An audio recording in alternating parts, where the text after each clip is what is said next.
नाही आणि हा जर गावाच्या बाहेर नाही जमणार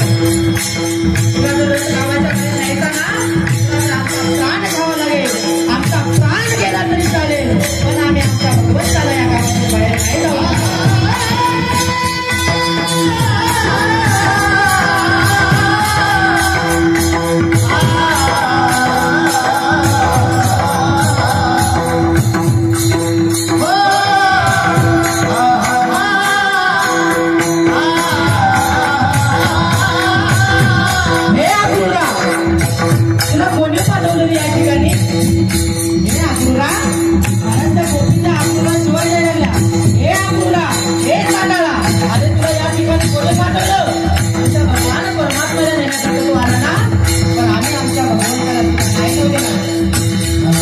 Sandalah